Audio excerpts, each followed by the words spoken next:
محمد رسول اللہ نے دیکھا نہیں، ہاں لیکن قریب ہوئے اور وہاں محمد رسول اللہ صلی اللہ علیہ وسلم کو 50 وقت کی نمازوں کا تحفہ دیا گیا۔ اس کے بعد وہ الگ مسئلہ ہے، دھیرے دھیرے کم ہوتے ہوتے وہ 5 وقت کی نمازیں رہ گئیں۔ اس کے بعد میرے بھائیوں کتنی بڑی خوشی کا موقع تھا نبی اکرم کے لیے، اللہ نے اپنے پاس بلایا، براق سے سفر کیا، جنت دیکھی، جہنم کا معائنہ کیا، پھر سدرۃ المنتہا سے آگے بڑھے، کتنا بڑا خوشی کا موقع تھا۔ لیکن جب اللہ تبارک و تعالیٰ نے 50 وقت کی نمازوں کے تحفے سے نوازا اور وہ دھیرے دھیرے ہوتے ہوتے 5 وقت کی نمازیں رہ گئیں، تو اللہ کے نبی نے اللہ کا شکر ادا کیا۔ اور جانتے ہو اللہ کے رسول نے اللہ کا شکر ادا کس طریقے سے کیا؟ اسی جگہ پر نبی اکرم نے اللہ کی شان میں یہ پڑھا جو ہم التحیات میں بیٹھ کر پڑھتے ہیں۔ اللہ کے نبی صلی اللہ علیہ وسلم اللہ کا شکریہ ادا یوں کر رہے ہیں، التحیات للہ والصلوات والطیبات،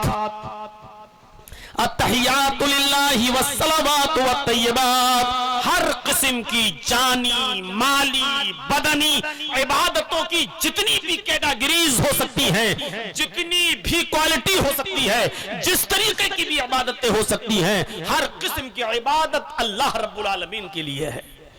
اللہ کا اس طریقے سے شکریہ ادا کیا محمد رسول اللہ صلی اللہ علیہ وسلم نے کہ ہر قسم کی بدنی، مالی عبادتوں کی جتنی بھی کیٹاگریز ہو سکتی ہیں سب تیرے لیے، یعنی ہر قسم کی عبادت اللہ کے لیے۔ تو اللہ رب العالمین نے محمد رسول اللہ صلی اللہ علیہ وسلم کو جواب میں کیا فرمایا؟ دیکھیے اتنی بڑی خوشی کے موقع پر بھی اللہ کے رسول اپنی امت کو نہیں بھول رہے ہیں۔ اللہ تعالیٰ نے جواب میں کیا فرمایا؟ جب اللہ کے نبی نے کہا ہر قسم کی عبادت اے اللہ تیرے لیے، تو اللہ نے جواب میں نبی اکرم سے کیا کہا؟ السلام علیک ایھا النبی ورحمت اللہ وبرکاتہ۔ جملوں پر غور کیجئے، السلام علیک ایھا النبی، اللہ نے کہا اے نبی آپ کی اوپر سلامتی ہو، آپ کی اوپر رحمت ہو، آپ کی اوپر سلامتی ہو، ورحمت اللہ وبرکاتہ، اللہ کی رحمتیں ہوں اور اس کی برکتیں ہوں آپ پر۔ جب اللہ تعالیٰ نے نبی کے شکریہ ادا کرنے پر یہ جواب دیا کہ السلام علیک ایھا النبی ورحمت اللہ وبرکاتہ، اے محمد صلی اللہ علیہ وسلم اے میرے نبی آپ پر سلامتی ہو، اللہ کی رحمتیں اور اللہ کی برکتیں ہوں، تو اللہ کے نبی صلی اللہ علیہ وسلم نے کیا فرمایا؟ اے اللہ صرف میرے اوپر نہیں، اے اللہ تیری رحمتیں اور تیری برکتیں اور تیری سلامتی صرف میرے لیے نہیں، السلام علینا وعلی عباد اللہ الصالحین، اے اللہ سلامتی ہو ہم پر بھی، رحمتیں نازل ہو ہم پر بھی، برکتیں نازل ہو ہم پر بھی، وعلی عباد اللہ الصالحین، اور اے اللہ تیرے صالح اور نیک بندوں پر بھی تیری رحمتیں نازل ہوں، تیری برکتیں نازل ہوں۔ سفر معراج کا اتنی بڑی خوشی اور خوشی کے موقع پر بھی اللہ کہہ رہا السلام علیک ایھا النبی، کتنا خوش ہونا چاہیے محمد رسول اللہ کو۔ اس خوشی میں تو سب کچھ آدمی بھول جاتا ہے، لیکن اللہ تعالیٰ جب نبی سے کہہ رہا ہے کہ اے محمد صلی اللہ علیہ وسلم آپ پر سلامتی ہو، رحمتیں ہوں اور برکتیں ہوں، تو اللہ کے نبی بھی کہہ رہے ہیں کہ السلام علینا، اے اللہ صرف مجھ پر نہیں ہم پر بھی ہو، وعلی عباد اللہ الصالحین، اور تیرے نیک اور برگزیدہ بندوں پر بھی تیری رحمتیں برکتیں نازل ہوں، سلامتی نازل ہو۔ اس موقع پر بھی محمد رسول اللہ اپنی امت کو فراموش نہیں کر رہے ہیں، خوشی کا موقع ہو تو نہیں بھول رہے ہیں، اور غم کا موقع ہو تو نہیں بھول رہے ہیں۔ عزیز علیہ ما عنتم، تکلیف گوارا نہیں ہوتی ہے اس پر، تمہیں تکلیف میں نہیں دیکھنا چاہتے ہیں وہ نبی، وہ پیغمبر محمد رسول اللہ اپنی امت پر کتنے مہربان ہیں۔ غور کرو بخاری شریف کتاب الجمعہ کے الفاظ اٹھائیے اور اس حدیث کے ایک ایک لفظ پر غور کیجئے۔ وعن ابی ہریرہ رضی اللہ تعالی عنہ ان رسول اللہ صلی اللہ علیہ وسلم قال لولا ان اشق علی امتی لامرتهم بالسواک۔ ابو ہریرہ سے روایت ہے کہ اللہ کے نبی صلی اللہ علیہ وسلم نے فرمایا میری امت کے اوپر اگر یہ دشوار نہ ہوتا، لولا ان اشق علی امتی، اگر میری امت پر یہ دشوار نہیں ہوتا، اگر میری امت پر یہ مشکل نہ ہوتا تو میں مسواک ان کی اوپر واجب کر دیتا، فرض کر دیتا. لَأَمَرْتُهُمْ بِالسِّوَاكِ، میں ان کو مسواک کرنے کا حکم دیتا. مسواک کرنے کی اجازت ہے، مسواک کرنے کا حکم ہے، لیکن اس کی فرضیت اور اس کے وجود کو کالعدم قرار دے دیا، یعنی اس کو فرض نہیں قرار دیا اور اس کو اللہ کے رسول نے واجب قرار نہیں دیا، بلکہ صرف اتنا کہا کہ مسواک کی اہمیت کو برقرار رکھا. مسواک کر کے نماز پڑھنے پر ثواب ہے، اس میں کوئی شک نہیں. وہ حدیث بالکل ضعیف ہے، حد درجے کی کمزور ہے، جس میں کہا گیا ہے کہ مسواک کر کے نماز پڑھو تو نماز 70 گنا اضافہ کر دی جاتی ہے اور نماز میں 70 گنا بڑھوتری کر دی جاتی ہے، 70 گنا اضافہ ہو جاتا ہے. وہ سب حدیثیں ضعیف ہیں، لیکن میرے بھائیوں یہ حقیقت ہے کہ مسواک کر کے نماز پڑھی جائے تو اس نماز کی اہمیت اور اس کی برکت کچھ اور ہے، اس کا ثواب بڑھ کر ہے. لیکن اللہ کے نبی کہتے ہیں دیکھیے عزیزنا علیہ، تکلیف برداشت نہیں ہوتی ہے، یہ میری امت کے لیے تکلیف کا سودا ہے. بتائیے شہروں کے لوگ ہر نماز سے پہلے کہاں سے مسواک لائیں گے؟ جن لوگوں کے علاقوں میں پیڑ اور درختوں کا وجود نہیں ہے وہ کہاں سے ہر نماز سے پہلے وہ مسواک توڑ کے لائیں گے؟ اس لیے اللہ کے نبی فرماتے ہیں لولا ان اشق علی امتی لامرتهم بالسواک، اگر میری امت پر مشکل نہ ہوتا، شاق نہ ہوتا، اگر میری امت کے لیے پریشانی کا سبب نہ ہوتا تو میں ان کی اوپر مسواک کو فرض قرار دیتا، یعنی نماز سے پہلے وہ مسواک کریں. اور بخاری کی ایک دوسری روایت کے اندر ایک اور چیز بتائی اللہ کے نبی صلی اللہ علیہ وسلم نے. صحابہ کرام کو دیکھتے تھے کہ وہ عشاء کی نماز اللہ کے نبی اتنی تاخیر سے پڑھاتے تھے، اتنی تاخیر سے کہ صحابہ کرام مسجد میں بیٹھے بیٹھے اونگنے لگتے تھے، صحابہ کرام کے سر گرنے لگتے تھے، وہ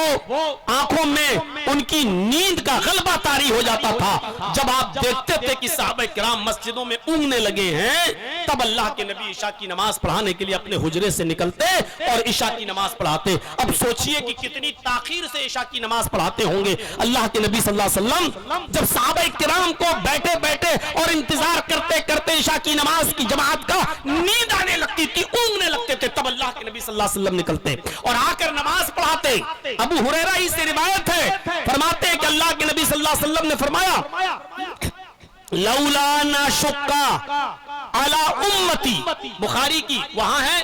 لولا ان اشق علی امتی اور یہاں ہے لولا ان اشق علی المؤمنین. بخاری کی دوسری روایت میں اللہ کے نبی نے فرمایا لولا ان اشق علی المؤمنین بتاخیر العشاء وبالسواک عند كل صلاۃ. بخاری کی اس حدیث کے اندر بتاخیر العشاء کا لفظ آیا ہے. اگر میری امت کے لیے اتنی رات میں عشاء کی نماز کا پڑھنا مشکل نہ ہوتا، بالتاخیر العشاء، عشاء کی تاخیر، عشاء کی نماز کو اتنی رات میں پڑھنا، یعنی صحابہ کرام کو اونگ آنے لگتی تھی، نیند سے ان کی گردنیں جھکنے لگتی تھی، ایک دوسرے کے اوپر گرنے لگتے تھے، تب اللہ کے نبی عشاء کی نماز پڑھانے آتے تھے. اور پھر آپ نے فرمایا اگر میری امت کی اوپر عشاء کی نماز کو اس وقت پڑھنا، اتنی تاخیر کے ساتھ پڑھنا مشکل نہ ہوتا،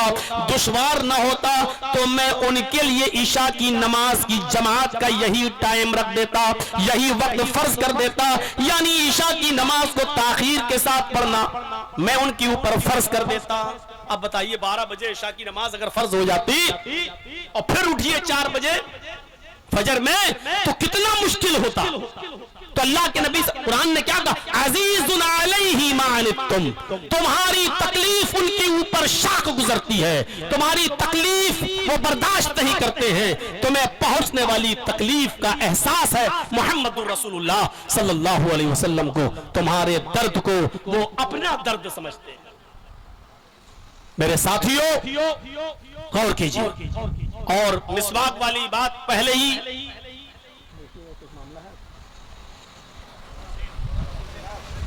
آپ لوگ ادھر توجہ دیجئے، جب خبر آتی ہے تو دیکھتے ہیں. ہاں آپ لوگ ماحول ڈسٹرب مت کیجئے گا نا، میں ڈسٹرب ہو جاؤں گا تو ابھی پھر بس تھوڑا سا وقت ہمیں اور چاہیے آپ کا. میرے بھائیوں، اور اتنا لیٹ تو ویسے بھی ہو گئے ہیں آج، میں سمجھتا ہوں کہ اتر پردیش میں اتنا لیٹ کبھی ٹائم نہیں ملا مجھے جو آج ملا ہے. اور چلیے تو میرے بھائیوں، عشاء کی نماز کا تاخیر کے ساتھ فرض نہ کرنا یہ امت کے اوپر شفقت ہے، یہ امت کے لیے رحمت ہے نبی اکرم صلی اللہ علیہ وسلم کی. نماز تو فرض ہے، لیکن عشاء کی نماز کو اتنی تاخیر کے ساتھ فرض نہ کرنا اور یہ کہنا کہ میری امت پر دشوار نہ ہوتا، مشکل نہ ہوتا تو میں عشاء کی نماز کو تاخیر کے ساتھ پڑھنا فرض کر دیتا۔ وبالسواک، اور ہر نماز عند کل صلاۃ، اور ہر نماز سے پہلے مسواک کرنا فرض کر دیتا۔ حضرت عائشہ صدیقہ فرماتی ہیں کہ نبی اکرم صلی اللہ علیہ وسلم کا عشاء کی نماز کو تاخیر کے ساتھ پڑھنا فرض قرار نہ دینا اور مسواک کو ہر نماز سے پہلے کرنے کو فرض قرار نہ دینا، یہ امت کے لیے شفقت ہے، امت کے لیے رحمت ہے جناب محمد رسول اللہ کی۔ کتنے مہربان ہے وہ امت کے لیے، کتنے مہربان ہے وہ محمد رسول اللہ صلی اللہ علیہ وسلم۔ ایک اور ناحیے سے دیکھیے، حضرت عائشہ صدیقہ فرماتی ہیں وعن عائشہ رضی اللہ تعالی عنہ قالت نہى النبی صلی اللہ علیہ وسلم عن الوصال رحمۃ لهم، یہ بخاری کے الفاظ ہیں۔ حضرت عائشہ فرماتی ہے کہ اللہ کے رسول صلی اللہ علیہ وسلم خود تو پے در پہ روزے رکھتے تھے، برابر مسلسل روزے رکھتے تھے، برابر، اور جب رکھتے تھے تو ایسا لگتا تھا کہ چھوڑیں گے ہی نہیں، لیکن آپ نے امت کو حکم دیا کہ وہ پے در پہ روزے نہ رکھیں، مسلسل روزے نہ رکھیں۔ پے در پہ مسلسل روزے نہیں رکھ سکتے ہیں، مسلمانوں کو امت کو منع کیا ہے۔ فرض روزے کی بات نہیں کر رہا ہوں میں، وہ تو فرض ہیں، نفلی روزے آج بھی رکھ رہے، کل بھی، پرسوں بھی، اور یہ کہلانے میں چھوڑوں گا ہی نہیں، میں برابر روزے رکھوں گا نفلی۔ تو صوم وصال سے پے در پہ کنٹینیو روزہ رکھنے سے اللہ کے نبی نے امت کو منع کیا ہے۔ نبی اکرم صلی اللہ علیہ وسلم کا اپنی امت کو صوم وصال سے منع کرنا، مسلسل کنٹینیو ریگولر روزہ رکھنے سے منع کرنا، اس بات کی دلیل ہے رحمت لہم کہ آپ کو اپنی امت کی پریشانی اور دشواری سے تکلیف ہوتی ہے۔ آپ سمجھ رہے ہیں کہ اگر امت میری مسلسل پے در پہ کنٹینیو روزہ رکھے گی تو پریشانی میں پڑ جائے گی، بیمار ہو جائے گی، کمزور ہو جائے گی اور جلدی قبر پہ پہنچ جائے گی، ہڈیاں اس کی نمودار ہو جائیں گی اور ٹکنے لگیں گی۔ اس لیے اللہ کے نبی صلی اللہ علیہ وسلم نے اپنی امت کو کنٹینیو اور مسلسل روزہ رکھنے سے منع کر دیا۔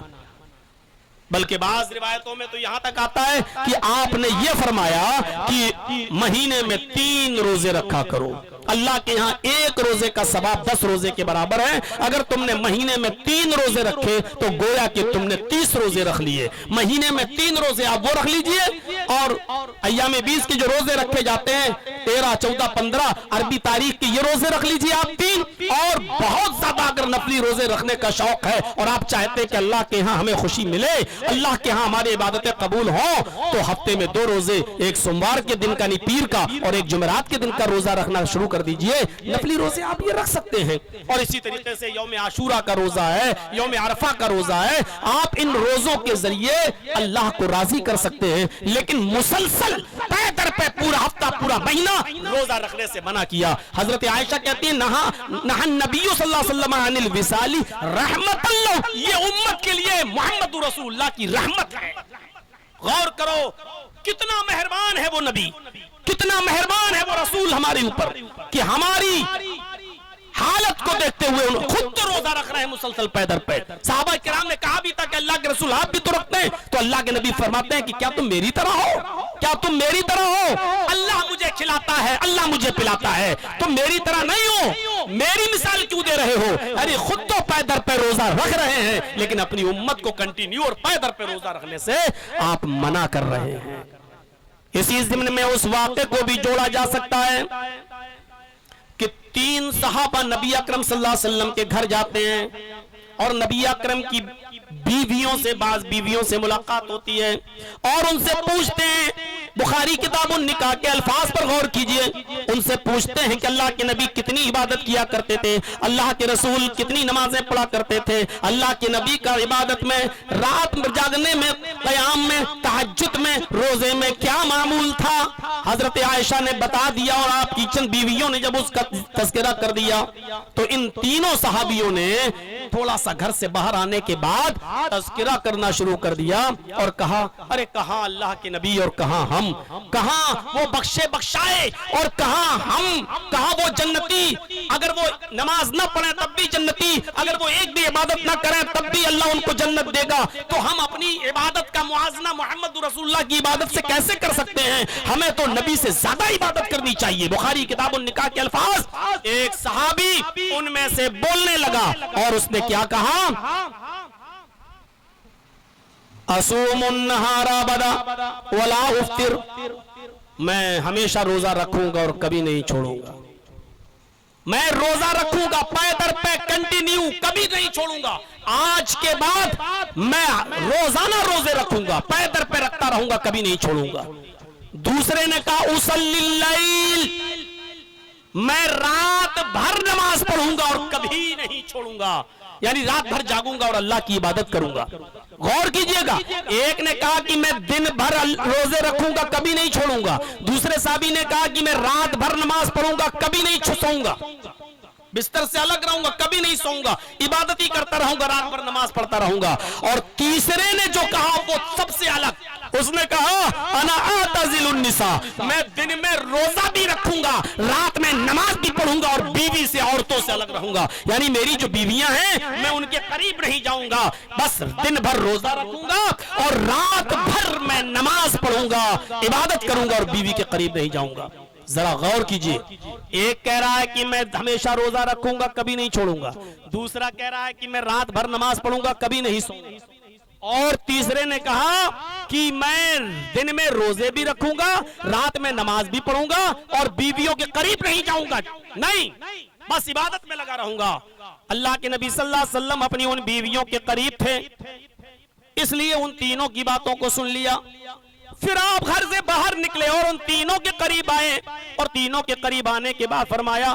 انتم الذی قلتم کذا و کذا، کیا تم ہی وہ تینوں لوگ ہو جو ایسا ایسا کہہ رہے تھے؟ کیا وہ تینوں لوگ تم ہو جو ایسا ایسا کہہ رہے تھے؟ ان تینوں نے کہا ہاں اے اللہ کے رسول، ہم ہی نے وہ باتیں کہی ہیں۔ آپ نے فرمایا سنو، تمہیں میں اپنا طریقہ بتاتا ہوں، تم نے اپنا طریقہ رائج کر لیا، جبکہ میں تم میں سب سے زیادہ اللہ سے ڈرنے والا، میں سب سے زیادہ اللہ کا خوف کھانے والا، میں اللہ سے سب سے زیادہ ڈرنے والا، اور میرا حال یہ ہے کہ میں رات کو سوتا بھی ہوں اور رات کو اٹھ کر عبادت بھی کرتا ہوں، یعنی ایک نیند سو لیتا ہوں اور پھر رات میں اٹھ کر تہجد کی نماز بھی پڑھتا ہوں، یعنی آنکھ کا حق بھی ادا کرتا ہوں، میں سوتا بھی ہوں اور اللہ کی عبادت بھی کرتا ہوں۔ پھر آپ نے فرمایا میں روزہ رکھتا بھی ہوں اور روزہ چھوڑتا بھی ہوں، یعنی میں پیدر پہ مسلسل کنٹینیو روزہ نہیں رکھتا، میں روزے رکھتا بھی ہوں اور روزے چھوڑتا بھی ہوں۔ اور پھر آپ نے فرمایا میں اپنی بیویوں کے قریب بھی جاتا ہوں، میں ان کا حق بھی ادا کرتا ہوں، میں اپنی بیویوں کے حقوق بھی ادا کرتا ہوں۔ یہ تینوں باتیں کہنے کے بعد آپ نے فرمایا یہی میرا راستہ ہے، یہی میری سنت ہے، اسی کو نافذ کرنے کے لیے میں آیا ہوں، اور تم ہے کہ رات بھر نماز پڑھنے کی بات کرتے ہو، اور تم ہو جو دن بھر روزہ رکھنے کی بات کرتے ہو، اور تم ہو جو بیویوں سے علیحدہ ہونے کی بات کرتے ہو، جبکہ میں سوتا بھی ہوں اور اللہ کی عبادت بھی کرتا ہوں، میں روزہ بھی رکھتا ہوں اور چھوڑتا بھی ہوں اور بیویوں کے حقوق بھی ادا کرتا ہوں، یہی میرا طریقہ ہے۔ اور بخاری کی ایک دوسری روایت میں آپ نے فرمایا فَمَنْ رَغِبَ عَنْ سُنَّتِي فَلَيْسَ مِنِّي، اگر میرے اس طریقے سے تم نے اعراض کیا، میرے اس طریقے سے اگر تم نے منہ موڑا تو مجھ میں سے نہیں، اس طریقے سے اگر تم نے روگردانی کی اور منہ موڑا تو تم مجھ میں سے نہیں۔ یہاں سے آپ اندازہ لگائیں کہ یہ نبی کی رحمت نہیں تو اور کیا ہے۔ حالانکہ وہ لوگ رات بھر ہماری اور آپ کی طرح کرکٹ میچ کھیلنے کی بات نہیں کر رہے تھے، کیرم بورڈ کھیلنے کی بات نہیں کر رہے تھے، آج تو ہماری پوری کی پوری راتیں ہیں افراتفری میں گزر جاتی ہیں۔ آپ چلے آئیے لکھنؤ ہمارے علاقے میں اور رمضان کے مہینے میں دیکھ لیجئے شب قدر جیسی شب قدر جاگنے والی رات بھی کس طریقے سے ہوٹلوں کے نام ہو جاتی ہیں۔ کوئی کلچے نہاری کھا رہا ہے، کوئی کباب پراٹھا کھا رہا ہے، کوئی نلی اور پایا کھا رہا ہے، اور سب کو امید ہی ہے کہ شب قدر میں جاگنے کا ثواب ہمیں مل رہا ہے۔ پوری رات چائے کی ہوٹلوں میں گزار دیتے ہیں، پھر آئے 2 رکعت پڑھ لی، پھر بھاگ گئے چلو کباب پراٹھا کھا کے آتے ہیں، امین آباد چلتے ہیں، چلیے نکھاس چلتے ہیں، چلیے چوک چلتے ہیں، اور پورے رات دکانیں کھلی رہتی ہیں. ہمیں آپ کے میرٹھ کا تجربہ نہیں ہے، ہمیں آپ کے دلی کا تجربہ نہیں ہے. ہم نے 2 جگہ کے حالات بہت غور سے دیکھے ہیں. چونکہ شب قدر میں بامبے گیا تھا، بامبے میں ہماری تقریر تھی شب قدر میں، جاگنے والی رات میں، تو ادھر بھی ہم نے دیکھا پوری رات اس طریقے سے افراتفری میں یہ قوم گزار دیتی ہے. جب شب قدر کا یہ حال ہے تو اور راتوں کا حال کیا ہوگا؟ میرے بھائیوں اندازہ لگائیے. یہ نبی اکرم صلی اللہ علیہ وسلم نے ان سے منع کیا کہ تم رات بھر اگر جاگو گے اور رات بھر عبادت کرو گے اور دن بھر روزے رکھو گے اور بیویوں کو چھوڑو گے، فمن رغب عن سنتی، تو میری سنت سے اعراض کرو گے، فلیس منی، مجھ میں سے نہیں ہوگے. غور کرو، نماز پڑھنے کے باوجود مجھ میں سے نہیں، روزہ رکھنے کے باوجود مجھ میں سے نہیں. یہ کیا ہے؟ رات بھر نماز پڑھیں گے، دن بھر روزہ رکھیں گے، بیوی کے قریب نہیں، یعنی جوگی بن جائیں گے. یوگی نہیں بول رہا ہوں، جوگی، سنیاس لے لیں گے، رہبانیت اختیار کر لیں گے، ہم بیوی کے قریب نہیں جائیں گے. صاحب بہت بڑا کمال ہو گیا ہے.